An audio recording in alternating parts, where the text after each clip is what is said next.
Welcome back. A Bradley County Sheriff's deputy is off the job tonight after co-workers accuse him of using racial slurs. Charlie McKenzie has been a part-time employee of the county since last July.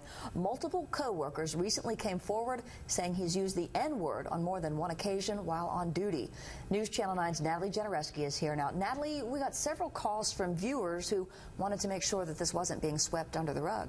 Yeah, we got word of the incident late last week, but when I made some phone calls to county officials asking about McKenzie's employment status, it turned into a game of semantics. And tonight we're letting you listen to the voicemail so you can be the judge.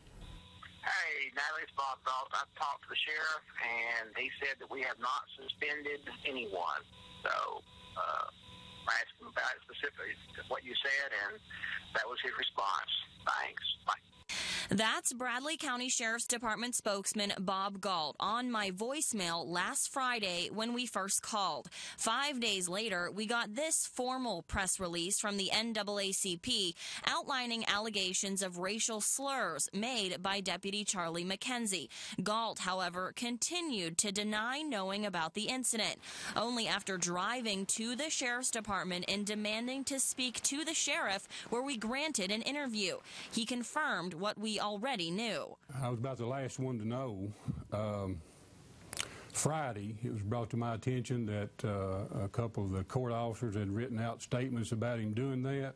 The sheriff is referring to these statements, one written by Deputy Anthony Liner. He says that over the last several months while training McKenzie, he heard him make a number of derogatory comments regarding race. He heard him refer to African Americans using racial slurs, including the N-word. He added that McKenzie had never said these things in public. The second statement was written by Deputy Christy Barton. She says on several occasions McKenzie had asked her before they arrived at a home if the suspect they were looking for was black. If she answered yes, McKenzie would say they will run.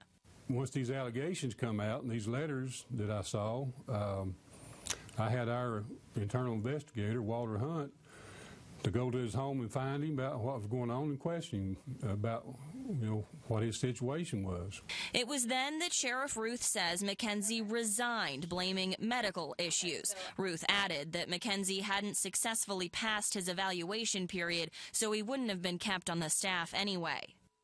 Now, McKenzie is also a Cleveland City Councilman. When I spoke to the city manager and Mayor Tom Rowland today, they told me it was the first that they heard of these problems. They've yet to take any action on the matter. Meanwhile, calls that were made to McKenzie's home were not returned. Kim, back to you. Natalie, thanks so much.